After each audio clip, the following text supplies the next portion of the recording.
बिस्मिल्लाहिर्रहमानिर्रहीम। बच्चों हमने 9th क्लास की फ़िज़िक्स स्टार्ट की हुई है उर्दू मीडियम। और बच्चों हमने उसका chapter number 1, chapter number 2, chapter number 3, chapter number 4 बच्चों हमने 4 चैप्टरों के न्यूमेरिकल कंप्लीट कर लिए। और चैप्टर नंबर बच्चों हमने 5 के न्यूमेरिकल स्टार्ट किए हुए हैं। और 5.1 से लेकर 5.3 तक बच्चों हमने कंप्लीट कर लिए। अब करेंगे 5.4। तो बच्चों चांद की सतह पर ग्रेविटेशनल एक्सेलरेशन 1.62 मीटर पर सेकंड स्क्वायर है।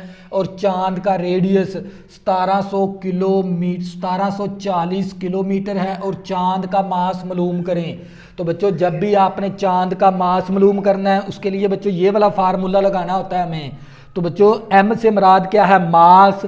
इस m से छोटा m जो सा मैंने यहाँ पर नुक्कर पे लिखा हुआ है, इस m से मुराद क्या है? मून। मास ऑफ मून बराबर है रेडियस ऑफ मून ऊपर होल का square gravitational of moon over G. इस जी से मुराद क्या है? ग्रेविटेशनल एक्सेलरेशन कांस्टेंट है ये हमारे पास जी। और अगर हमने ये ग्रेविटेशनल मून मालूम करनी है तो बच्चों ये रेडियस इस तरफ ज़रब है, दूसरी तरफ जाके तकसीम हो जाएगा। इसी तरह ये वाला जी इस तरफ क्या है? तकसीम, दूसरी तरफ जाके क्या हो जाएगा? इसके साथ ज़रब हो जाएगा। तो बच्चों आप इसी फार्मूले के ज़रिए से जी एम भी मालूम कर सकते हैं। तो बच्चों आपने चांद का मास मालूम करना है तो ये वाला फार्मूला लगाना है। तो बच्चों सबसे पहले आपने ये दो फार्मूले अच्छी तरह याद कर लेने, उसके बाद आपने ये न्यूमेरिकल स्टार्ट करना है। चांद की सतह पर ग्रेविटेशनल एक्सेलरेशन दे दी हमें। तो बच्चों सबसे पहले हम क्या करेंगे? न्यूमेरिकल के अंदर से डाटा कलेक्ट करेंगे, क्योंकि डाटे के 2 नंबर होते हैं फ्री के। तो बच्चों चांद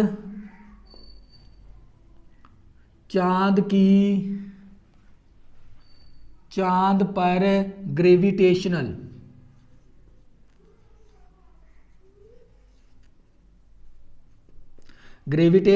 एक्सेलरेशन। तो ग्रेविटेशनल एक्सेलरेशन को हम किससे ज़ाहिर करते हैं? चांद की ग्रेविटेशनल को। तो बच्चों हम जी एम से ज़ाहिर करते हैं। और ये हमें किसके बराबर दे दिया? 1.62 मीटर पर सेकंड स्क्वायर। और बच्चों हमें चांद का क्या दे दिया? रेडियस। चांद का रेडियस हमें दे दिया। तो बच्चों आप लोगों को पता है चांद के रेडियस को हम कैपिटल आर से ज़ाहिर करते हैं, साथ क्या लिख देंगे? एम।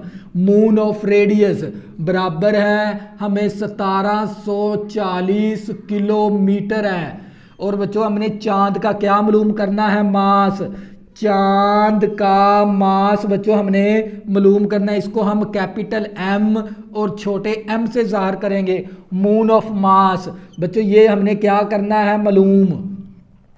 तो बच्चों आप लोगों को पता है जी की कीमत का भी हमें पता है 6.673 मल्टीप्लाई 10 की पावर -11 न्यूटन मीटर का स्क्वायर और केजी की पावर -2 के बराबर है। तो बच्चों आप लोगों को ये चांद का जो सा रेडियस ये किलोमीटर के अंदर दे दिया, क्योंकि रेडियस का बच्चों जो सा यूनिट होता है ना वो मीटर होता है। तो हम क्या करेंगे? इस किलोमीटर को मीटर में तब्दील करेंगे। तो बच्चों आप लोगों को पता है 1 किलोमीटर के अंदर कितने मीटर होते हैं? 1000 मीटर होते हैं। तो बच्चों क्या करेंगे इसको, क्योंकि ये बड़ा यूनिट है किलोमीटर, हमने जाना है छोटे यूनिट के अंदर, तो हम क्या करेंगे? 1000 के साथ ज़रब करवा देंगे। जब भी बड़े यूनिट से छोटे की यूनिट की तरफ जाते हैं तो हमने क्या करवाना होता है? ज़रब। इस वैल्यू के साथ ज़रब करवा देंगे।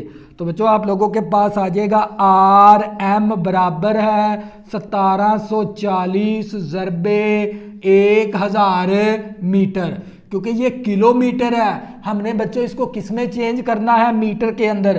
तो 1000 के साथ ज़रब करवा देंगे। तो बच्चों आप लोगों के पास रेडियस ऑफ चांद आ जाएगा 1740 ज़रबे 10 की पावर। तो बच्चों ये 1000 को मैं क्या लिख सकता हूँ? 10 की पावर 3, क्योंकि 10 की पावर 3 का मतलब भी 1000 ही होता है। ये 87 तरकीब में लिख देंगे। और साथ क्या आ गया मेरे पास? मीटर। तो बच्चों हमने क्या मालूम करना है? चांद का मास। तो बच्चों चांद के मास का जो सा फार्मूला होता है हमारे पास,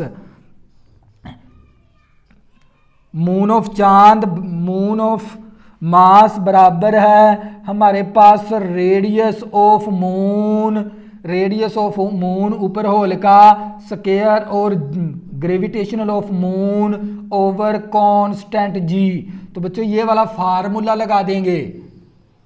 अब क्या करेंगे, फार्मूले के अंदर वैल्यू दर्ज करवा देंगे। तो बच्चों ये मेरे पास आ गया मून ऑफ मास बराबर है मेरे पास, अब रेडियस की वैल्यू दर्ज कर देंगे। रेडियस की वैल्यू मेरे पास किसके बराबर है, 1740 ज़रबे 10 की पावर 3।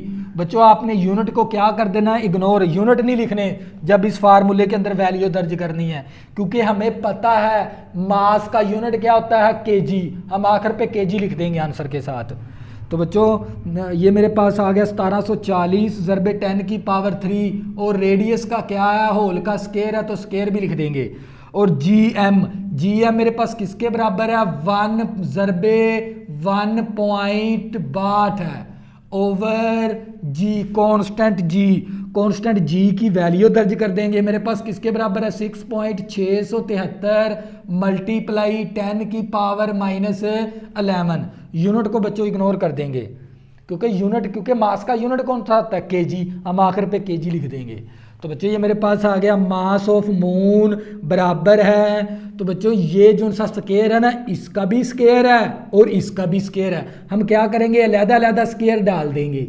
इसका स्क्वायर अलग लिख देंगे, मल्टीप्लाई 10 की पावर 3 का स्क्वायर अलग लिख देंगे, और ये मल्टीप्लाई 1.62 इसी तरह ओवर हमारे पास आ गया 6.673 मल्टीप्लाई 10 की पावर -11।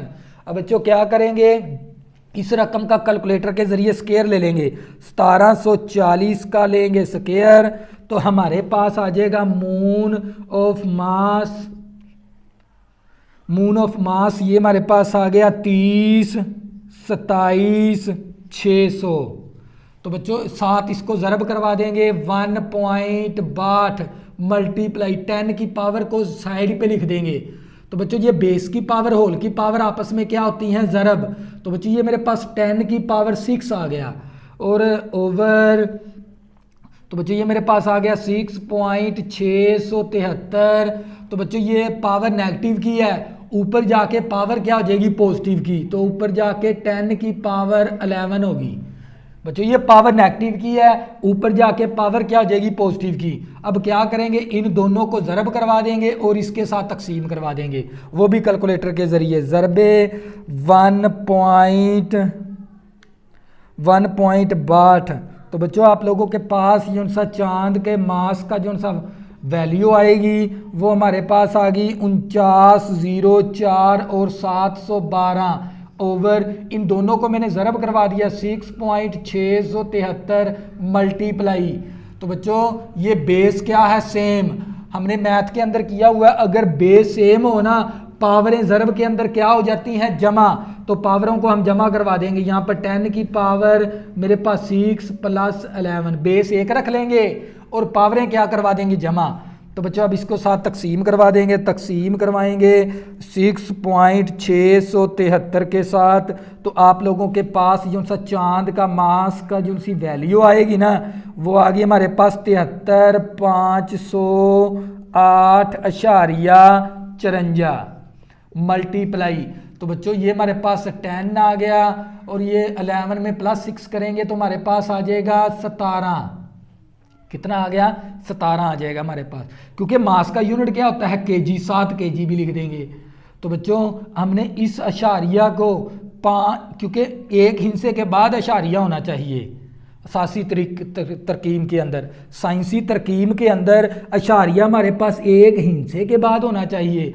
तो इस अशारिये को हम, ये मेरा दायां हाथ है ना, मैं दाएं से बाएं की जानब क्या करवा दूंगा, मूव। ये मेरा बायां हाथ है, ये मेरा दायां हाथ है, तो मैं दाएं से बाएं की जानब मूव करवा दूंगा। 1 हिस्सा, 2 हिस्से, 3 हिस्से, 4 हिस्से, 5 हिस्से मैंने मूव करवा दिया।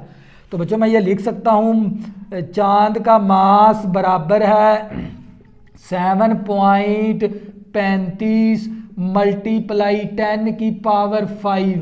तो बच्चों जब भी हम दाएं से बाएं की जानब पॉइंट को मूव करवाएंगे, जब भी हम इस पॉइंट को दाएं से बाएं की जानब लेके जाएंगे, तो हमने 10 की पावर पॉजिटिव में लिखनी है तो 10 की पावर 5, क्योंकि मैंने 5 इनसे मूव करवाया है, 1 2 3 4 5, तो 10 की पावर 5 लिख देंगे। साथ आ गया हमारे पास 10 की पावर 17 kg। तो बच्चों आप लोगों को पता है चांद का मास बराबर है 7.35 मल्टीप्लाई, बच्चों बेस क्या है सेम, तो पावरें क्या हो जाती हैं जमा, तो बच्चों पावरें जमा कर देंगे, 17 में प्लस 5 करेंगे तो मेरे पास आ गई 10 की पावर 22, और साथ क्या आ गया मेरे पास केजी। तो बच्चों ये क्या आ गया मेरे पास फाइनल आंसर, ये था मेरे पास न्यूमेरिकल नंबर 5.4। तो बच्चों हमें चांद की ग्रेविटेशनल दे दी थी, चांद का रेडियस दे दिया था, चांद का मास हमने मालूम करना है, तो उसके लिए बच्चों ये वाला फार्मूला लगाना होता है। अब क्या करेंगे, इस फार्मूले के अंदर यूनिट के बगैर वैल्यू दर्ज करवा देंगे और एंड पे हमने केजी साथ लिख देना है। तो बच्चों ये क्या आ गया हमारे पास फाइनल आंसर। अगर बच्चों आपने अभी तक मेरे चैनल को सब्सक्राइब नहीं किया, प्लीज़ इसको सब्सक्राइब कर लें ताकि आने वाली न्यू वीडियो आपको आसानी के साथ मिल सके। अल्लाह हाफिज़, दुआओं में ज़रूर याद रखना।